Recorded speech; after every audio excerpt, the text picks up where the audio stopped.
اور اپنے کیے پر افسوس کے سوا کر کیا سکتی تھی کہ اچانک داڑ کی آواز سے دروازہ کھلا اور فائق کو سامنے کھڑا دیکھ کر شہری جی جان سے کانپی تھی۔ فائق اندر داخل ہوا، چہرے پر جٹانو سی سختی تھی جبکہ آنکھیں سرخ تھی۔ شہری کے جسم پر اس کی بیلٹ مارنے کے زخم جیسے نئے سرے سے تکلیف میں آئے تھے۔ وہ بیڈ سے اٹھی جبکہ فائق اس کے قریب آ رہا تھا۔ شہری کا رنگ خوف سے سفید پڑ گیا اور اس سے پہلے وہ اس تک پہنچتا شہری دروازے کی جانب دوڑی۔ ارمش، وہ چیخی جبکہ فائق نے اس کے لبوں پر سختی سے ہاتھ رکھ کر اسے اندر کھینچا اور کمرے کا دروازہ بند کیا جبکہ شہری اس کی باہوں میں مچل رہی تھی۔ نہ جانے اب وہ کیا کرتا اس کے ساتھ۔ فائق کی گرفت اس کے ہونٹوں پر سخت تھی کہ شہری کی سانس کہیں اٹک سی گئی۔ شہری پٹی پٹی آنکھوں سے اسے بند دروازے کو دیکھ رہی تھی۔ یہ سب برداشت کرنا اس کے لیے سہانے روح ہو گیا تھا۔ فائق کا گرم لمس اپنے کان کی لو پر محسوس کر کے وہ جی جان سے کانپی تھی۔ وہ جیسے ابھی ہی بے ہوش ہونے کے لیے تیار تھی۔ وہ کچھ نہیں جانتی تھی۔ سرسراتے لہجے میں بولا گیا، کانوں میں سے بات پگھلی تھی۔ کیپٹ، تم جانتی ہو کیپٹ بننے کے قابل ہو تم۔ شہری کا احتجاج جو وہ اسی گرفت سے نکلنے کے لیے کر رہی تھی مدھم ہوا تو فائق نے اس کو دھکا دیا۔ وہ اونتے منہ بیڈ پر گری اور ایک جھٹکے سے پلٹی تو فائق نے ایک قدم بیڈ کے کراؤن پر رکھا اور دوسرا اس کی جانب جھک کر دیکھا جبکہ ایک ہاتھ سے پینٹ کی پاکٹ سے سگریٹ نکال کر لبوں میں دبائی۔ آنکھوں کی سرخی شہری کو دیکھ کر مزید بڑھ گئی تھی جبکہ غصہ اشتعال جیسے کم ہونے کا نام نہیں لے رہا تھا۔ اضطراب اتنا تھا کہ اس نے سگریٹ پینا شروع کر دی۔ مانی تو جانتی ہوگی تم۔ وہ اس کے لفظ کے معنی اور مفہوم میں پھنسی تھی۔ کیپٹ، جبکہ شہری اس کے لفظ کو اندر تک محسوس کر رہی تھی۔ وہ کیسے کہہ سکتا تھا اسے ایسی بات، اتنی گھٹیا گالی۔ شہری کے وجود کے ساتھ روح بھی زخمی ہو چکی تھی۔ فائق نے سگریٹ کا دھواں فضا میں چھوڑا اور اس کی جانب دیکھا جس کی آنکھیں خوف سے بھری تھی، جسے اسے اندر تک تقویت حاصل ہوئی تھی۔ مطلب تو جانتی ہوگی کیپٹ کسے کہتے ہیں، کیونکہ پتہ ہے کیا؟ بہت سوچا میں نے بہت، اور نتیجہ کیا نکلا؟ یہی کہ تمہارے ماں باپ سمیت میرے ماں باپ نے بھی یہ گند میرے اوپر اڈیل کر مجھے اس اذیت میں مبتلا کر دیا کہ میرا بس نہیں چل رہا۔ تمہارے اس ناپاک وجود کو آگ لگا دو۔ تمہارے اس ناپاک وجود کو آگ لگا کر کم از کم اپنے نام کے ساتھ سے تمہارا نام تو مٹا سکوں۔ مگر اس نے ایک اور کش لیا اور اس بار دھواں اس کے چہرے پر چھوڑا۔ مگر نہیں، تمہیں آگ لگا کر بھی مجھے سکون ملے گا نہیں، اسی لیے تم سمیت یہ تمہارے چاہنے والے بھی اذیت کا شکار ہوں گے۔ ذرا محسوس تو کریں وہ اضطراب جو مجھے پاگل کر کے انہیں ملا ہے۔ اس نے لبوں سے سگریٹ نکال کر شہری کی جانب دیکھا۔ نہیں، شہری اس کی آنکھوں کا مفہوم سمجھ کر بری طرح روئی تھی۔ معاف کر دے مجھے، خدا کے لیے معاف کر دے۔ اس نے اپنے ہاتھ جوڑے جبکہ فائق کے چہرے کے زاویے بھی ایک انچ بھی فرق نہیں آیا تھا۔ معاف۔ اس نے ایک جھٹکے سے اس کے بالوں کو مٹھی میں بھر کر جھٹکا دیا جبکہ شہری کی سسکی اٹھی۔ مما، اس کی درد بھری آواز ابھری۔ ہاں، انہیں بلاؤ جنہوں نے تمہیں میرے گلے کا ہار بنایا ہے، دنیا کا سب سے بڑا جرم کیا ہے۔ فائق نے اس بات میں سر ہلاتے ہوئے سگریٹ کا ایک اور کش بھرا۔ پلیز فائق بھائی، شہری نے روتے ہوئے اس کی طرف دیکھا اور پرانے روٹین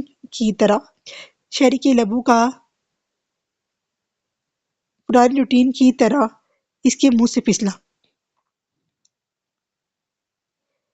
اور فائق نے اس کے منہ پر تھپڑ سی دیا۔ شہری کا اونٹ کا زخم پھر سے ہرا ہو گیا۔ زبان سنبھال کر بات کرو اور آج کے بعد میرے سامنے تمہاری زبان نہ کھلے۔ فائق نے اس کے ہونٹوں سے رستے ہونٹ کو دیکھ کر اس کی جانب غور گور کر کے دیکھا تو شہری نے خوف سے اسبات میں سر لایا۔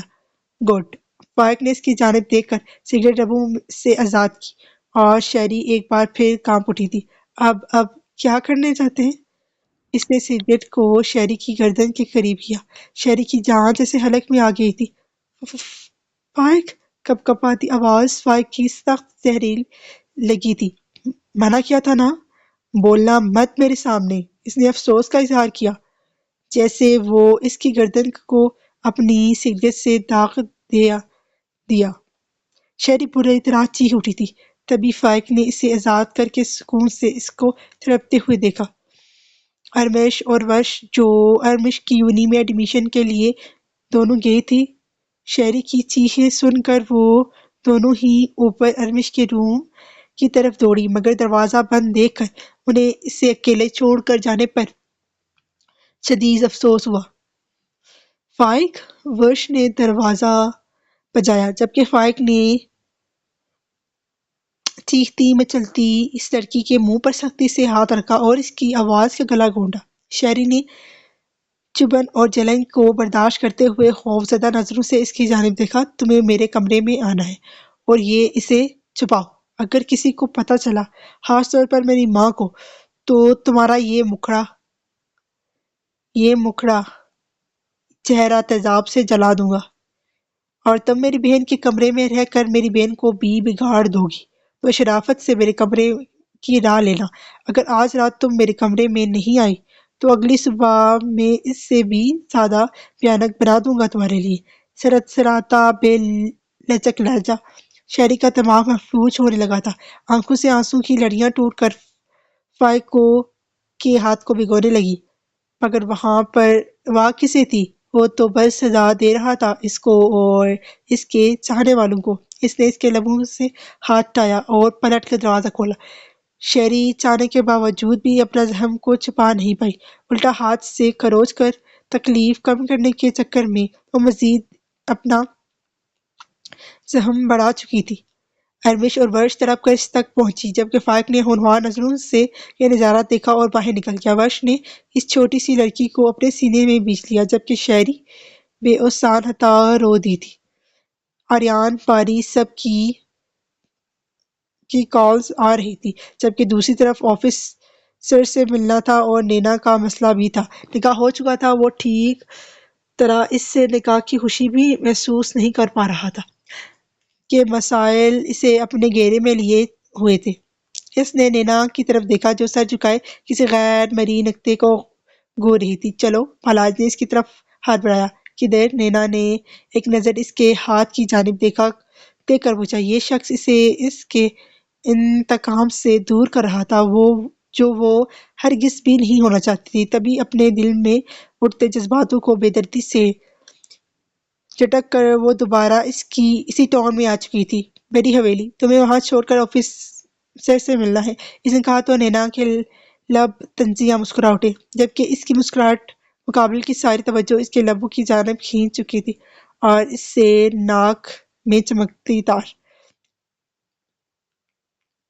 وہ روئے روئے بکھرے بکھرے حلیے میں بھی بلا کی ہنسی لگ رہی تھی۔ ہم بڑی حویلی نہیں جائیں گے، اس نے حتمی لہجے میں کہا تو پہلاج جو اس کے چہرے کے نقوش میں بہکا بہکا جا رہا تھا چونک کر اس کی جانب دیکھنے لگا۔ کیوں؟ سوالیہ نظریں اٹھائی۔ کیونکہ ہم نہیں چاہتے کہ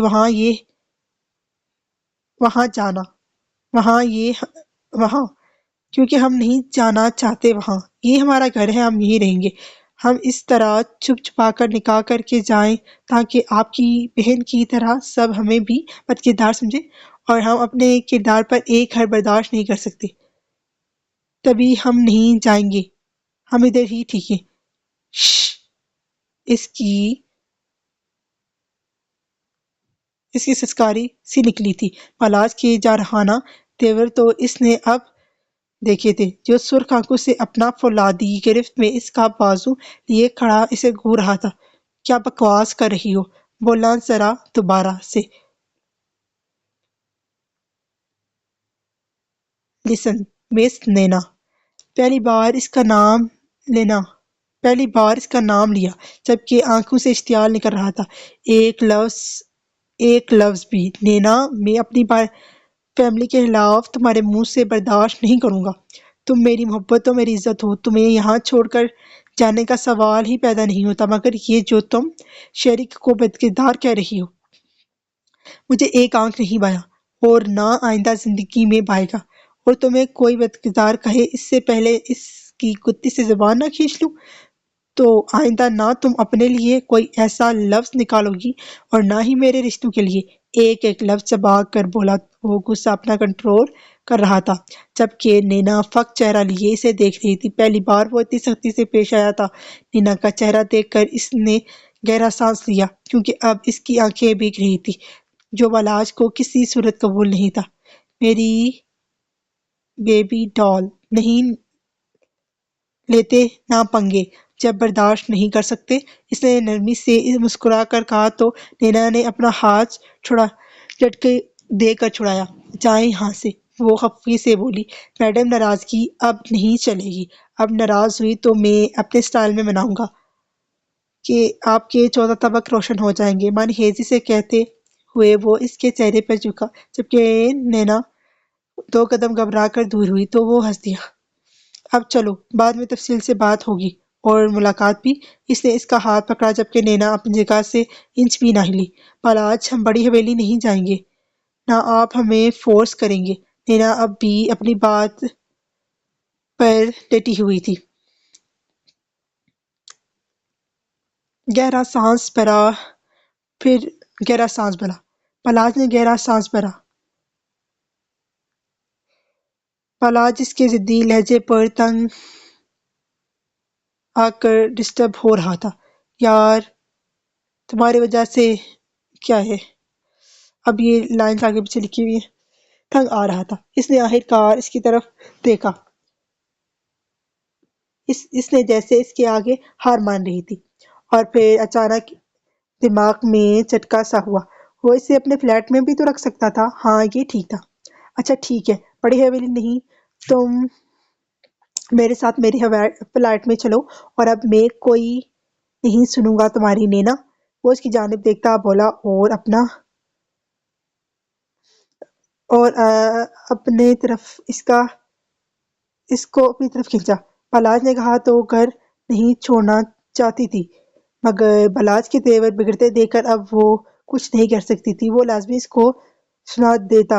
تب بھی وہ خفگی سے اٹھی اور بس اپنا موبائل اور کچھ ضروری سامان لے کر دو غصہ دکھاتی ہوئی اس کے ساتھ ہو لی، جس کے چہرے پر مدھم مسکراہٹ تھی۔ فلیٹ پر اس کو چھوڑ کر وہ باہر ہی سے چلا گیا تھا۔ آفیسر کے پاس جانے کا تو ٹائم ختم ہو گیا تھا۔ اسے خود پر غصہ بھی آیا تھا، تبھی ہارون کو ضروری ہدایات دے کر وہ بڑی حویلی کی جانب چل دیا۔ اس وقت وہ تینوں باپ بیٹے تورید کے روم میں تھے جب آبش بھی باہر نکل آئی تھی۔ نہ جانے وہ کیا بات کر رہے تھے، لازمی طور پر وہ شہری کے متعلق ہی کوئی فیصلہ کر رہے ہوں گے، اور آریان کے امریکہ جانے کے متعلق۔ آبش کچن میں آ گئی۔ اسے شہری کی یاد ستا رہی تھی۔ وہ تھی بھی تو چھوٹی، وہ ان معاملات کی اونچ نیچ کو نہیں جانتی تھی۔ اپنی بیٹی کے بارے میں سوچ کر ان کی آنکھیں بھیگ گئی تھی۔ وہ کچن میں آئی تو علیش کو بھی کچن میں دیکھا، جو کافی بنا رہی تھی۔ علیش نے پلٹ کر ان کی طرف دیکھا، جن کا چہرہ مرجھایا ہوا تھا۔ آنٹی، آپ کو کچھ چاہیے؟ علیش نے پوچھا تو آبش نے نفی کی۔ نہیں، میں بس تمہارے انکل کے لیے کافی بنانے ہی آئی تھی، آبش نے کہہ کر کین اٹھایا اور 4 کپ کافی بنانے لگی۔ علیش وہیں رک گئی، جبکہ پری، جو خود کافی پینے کے لیے آئی تھی، وہیں رک گئی۔ آبش نے اس کے لیے بھی 1 کپ کافی ریڈی کی۔ اس وقت وہ تینوں ہی خاموش کھڑی تھیں، اپنے اپنے خیالوں میں گم۔ آنٹی، اچانک پری کی آواز پر آبش نے اس کی جانب دیکھا۔ کیا؟ وہ میرا مطلب، ہم ایک بار شہری سے بات کر لیں، میں اسے بہت مس کر رہی ہوں، اس نے کچھ جھجکتے ہوئے پوچھا تو آبش، جو پہلے ہی بیٹی کے لیے پریشان تھی، تورید کے منع کرنے کے باوجود بھی خود کو روک نہ سکی۔ اس کے چہرے کے تاثرات دیکھ کر علیش نے اپنا سیل نکالا اور ارمش کا نمبر ڈائل کیا۔ سانس روکے بیل کی ٹون سن رہی تھی۔ آبش اور پری اور دوسری جانب کال اٹینڈ کر لیے۔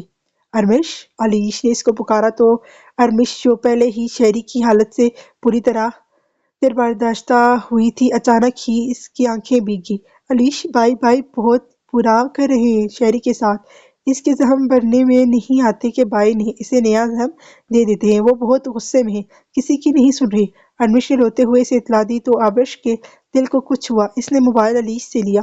ارمش ہماری بات کرائیں شہری سے، لہجے کو مضبوط کرتے ہوئے اس نے کہا تو ارمش خاموش ہو گئی۔ آنٹی وہ سو رہی ہے، بہت مشکل سے پین کلر دے کر سلایا ہے، ارمش نے کہا تو آبش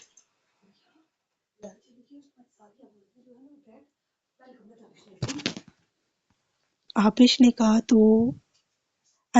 تو آبش کی آنکھیں بھیگی، ہمیں دیکھنا ہے اسے، اس نے کہا تو ارمش نے کال کٹ کر کے ویڈیو کال کی سوئی ہوئی شہری کی طرف موبائل کیا تو آبش کی سسکی سی نکلی۔ اس کا چہرے پر زخموں کے نشان نیلے ہو گئے تھے، جبکہ نیند میں بھی اس کے چہرے پر ایک اذیت واضح تھی۔ وہی حال علیش اور پری کا بھی ہو گیا، دونوں ہی شہری کو دیکھ کر سسکنے لگے، اس کے حق پر بہتری کی دعا کرنے لگی، جبکہ آنکھوں میں نمی تھی۔ آبش کی ممتا اس کو اپنی آغوش میں بھرنے کے لیے مچل اٹھی، ہماری بیٹی، اس نے فون اسکرین پر ہی اسے پیار کیا، جبکہ آنکھوں سے آبش آنسو رواں تھے، اور جب اس کا رونا نہیں رکا تو علیش نے اس کے شانے پر ہاتھ رکھا اور ارمش کو کال بند کرنے کے لیے کہا۔ آنٹی پلیز حوصلہ کریں، اس نے اس کے آنسو صاف کیے، پتہ نہیں کیوں انہوں نے اپنی اتنی سی عمر میں اپنے لیے اتنے سارے خرید لیے۔ آبش کے رونے پر وہ تینوں بھی رو دی تھی۔ اس اپارٹمنٹ میں ضرورت کی ہر شے موجود تھی، دیکھنے سے لگتا تھا کہ یہ اپارٹمنٹ اپنے مالک کے استعمال میں رہتا ہے۔ نینا نے اپنے لیے چائے بنائی اور لاؤنج میں ہی بیٹھ گئی۔ شہری کی کہانی یہ لوگ اتنی جلدی سمیٹ لیں گے اسے لگا نہیں تھا، اور اوپر سے بلاج کا اپنی فیملی کے لیے اتنا کنسرن اسے اتنا سا بھی پسند اچھا نہیں لگا تھا۔ کافی ڈھیٹ ثابت ہوئے یہ لوگ، مگر وہ انہیں بغیر جھٹکا دیے سکون میں نہیں آنے والی تھی۔ درید کی آنکھوں میں اگر 1% تکلیف تھی تو ابھی 99% تکلیف دینی باقی تھی۔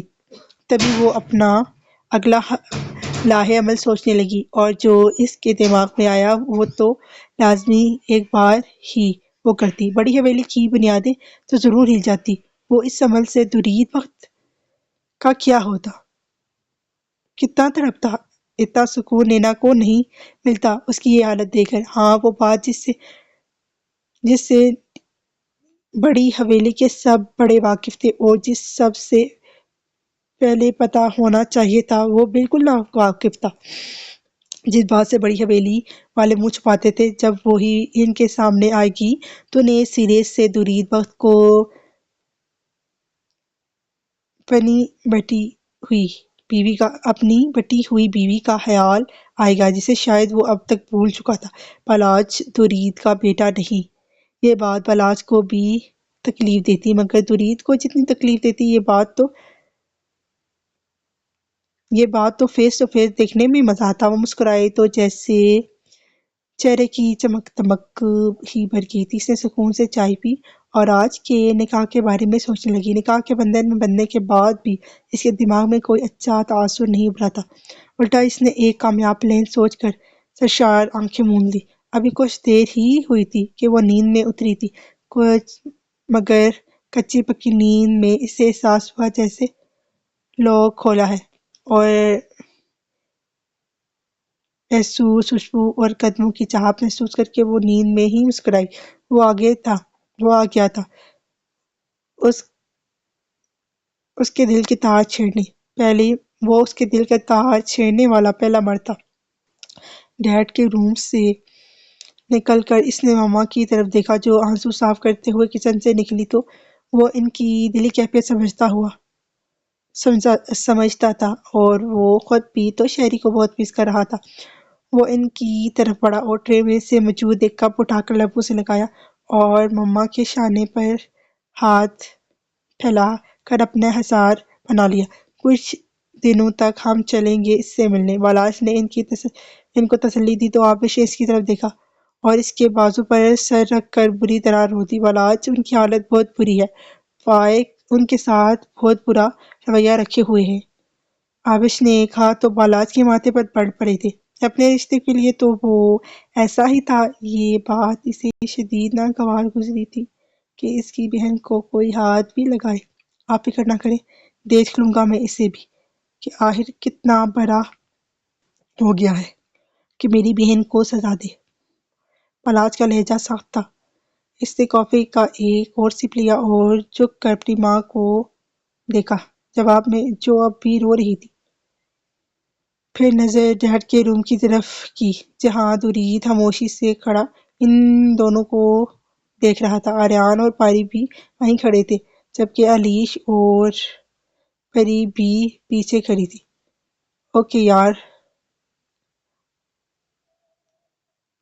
اوکے یار کام ڈاؤن۔ ڈیڈ ڈیڈ شدید جیلسی کا شکار ہے۔ بالاج نے درید کو آنکھ بند کر آنکھ ماری اور آبش کو دیکھا جو اب اپنی پوزیشن پر کچھ ہپا ہپا سی ہوئی۔ بالاج نے کافی کا کپ علیش کو پکڑایا اور آبش کا چہرہ دونوں ہاتھوں میں تھام لیا۔ نو موم، آپ کے آنسو بہت قیمتی ہیں اور شیری کی فکر آپ بالکل نہیں کریں گی۔ ہاں یہ حقیقت ہے، اس سے مسٹیک ہوئی ہے، بٹ کوئی بھی اب اس بات کو سوگ نہیں بنائے گا۔ وہ ہمارے جسم کا حصہ ہے اور اگر کوئی زخم اس کے حصے کو لگ جائے تو اسے کاٹ اور کوئی زخم اس حصے کو لگ جائے تو اس حصے کو کاٹ کر نہیں پھینکا جاتا۔ تو اب مزید آپ خود کو اس بارے میں سوچ سوچ کر پریشان نہیں کریں۔ باقی میرے باپ مجھے سخت سیریس سے گھور رہے ہیں۔ آخر ان کی بیبی کو ٹیسٹ جو کر لیا ہے تو باقی تسلیاں آپ ان سے ملیں گی۔ اس نے مسکرا کر آبش کی پریشانی چومی تو وہاں کھڑے سب کے چہرے اس کے جگمگ کرتے ڈمپل کو دیکھ کر کھل اٹھے تھے۔ اور تم؟ اس نے دوبارہ علیش سے کافی کا کپ لیا اور آریان کی طرف دیکھا۔ تم کہیں نہیں جا رہے ہو، یہ میں نے آخری بار کہا ہے، اور امریکہ تو بالکل نہیں جا رہے۔ ہاں اگر پھر بھی تمہارے سر پر بھوت سوار ہے تو پاکستان کے ہی کسی شہر، لاہور، کراچی یا جہاں تمہارا دل کرے جا کے پڑھ لو۔ بالاج نے اس کو بھی آڑے ہاتھوں لیا جو نہ جانے کیوں کسی کے قابو نہیں آ رہا تھا۔ درید نے بھی غصہ پیار دونوں طریقے سے سمجھا لیا تھا اور شیری اور بالاج کے لیے یہ بات ناگوار تھی کہ کوئی اس کے باپ کی بات نہ مانے۔ تبھی وہ سختی سے بولا تو آریان نے اس کی طرف بے خوفی سے دیکھا۔ میں بچہ نہیں ہوں بھائی، اور میں ٹکٹ کروا چکا ہوں۔ وہ دھیمے پرسکون لہجے میں بولا۔ Shut up Aryan. بالاج کو غصہ ہی آیا اس کی اس ہر ڈرمی پر۔ تو ابھی جو کچھ لمحے پہلے سب مسکرا رہے تھے ایک دم سنجیدگی چھا گئی۔ میں سمجھاؤں گا اس کو، تم کھانا کھاؤ۔ وقت نے معاملہ سیریس ہوتا دیکھا تو بالاج سے کہا تو اس نے آریان کو کھا جانے والی نظروں سے دیکھا۔ سب کو پر لگ گئے ہیں یہاں، حد ہو گئی ہے۔ وہ غصے سے بول کر باہر نکلا۔ بالاج کھانا کھا کر جاؤ، آبش پیچھے سے بولی۔ بھوک نہیں ہے، اس نے کہا اور باہر نکل گیا۔ اس نے درید کو ابھی تک نہیں بتایا تھا کہ وہ کیا کر چکا ہے اور شیری اور آریان کی وجہ سے وہ پہلے سے پریشان تھے۔ سب نے آریان کو سمجھایا تھا مگر جیسے اس پر تو کوئی دھن سوار تھی،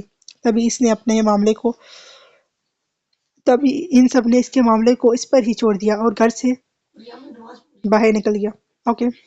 وہ پرسکون ہونا چاہتا تھا۔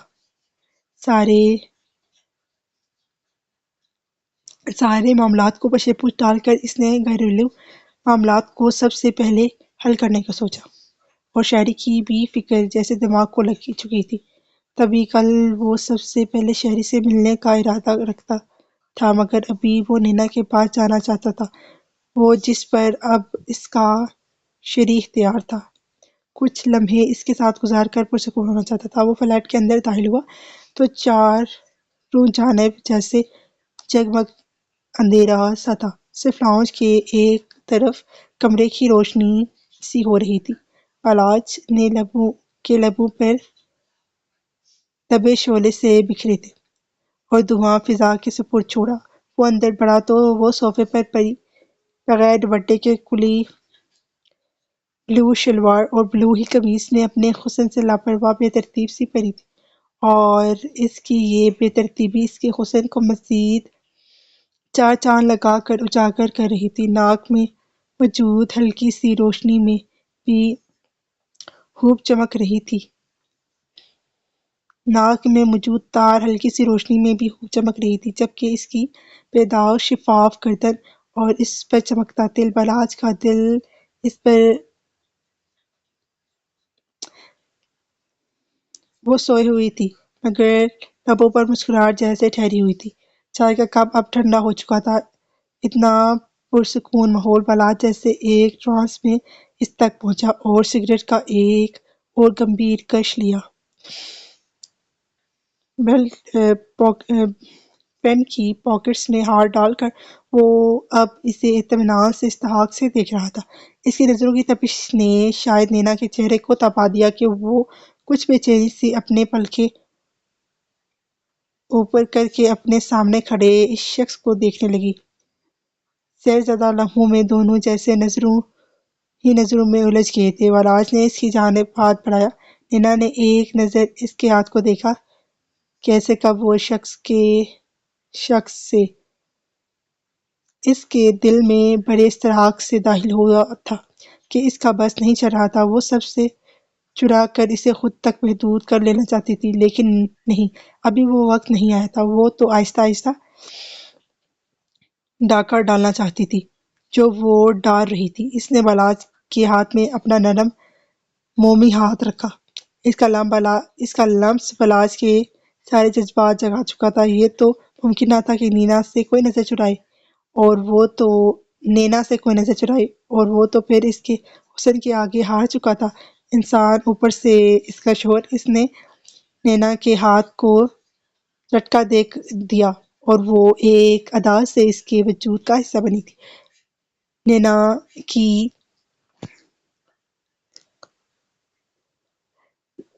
کی نزاکت، اس کا انداز، اس کی ادا، اس کے لبوں کی کپکپاہٹ اور اس کے وجود کی نرمی، اس کے پلکوں کا جھکنا، بلاج جیسے گمبھیر سانس بھر کر رہ گیا۔ احساس بڑھتا تھا، دل اور دماغ کو جھڑک رہا تھا۔ وہ ایسا کوئی ارادہ نہیں رکھتا تھا، مگر وہ لڑکی جیسے اس کو مجبور کر رہی تھی کہ وہ اپنی محبت کو چھو کر مراد پالے۔ مگر بلاج کے لبوں میں دبی سگریٹ نینا نے اپنی ململی انگلیوں سے نکالی اور اس کو زمین پر پھینک دیا۔ یہ کیا اشارہ تھا؟ بلاج سب سمجھ سکتا تھا، جب دوسری طرف نینا جیسے اپنے ہر عمل سے آج خود واقف نہیں تھی۔ وہ زخم سے پہلے ہی زخمی ہو چکی تھی۔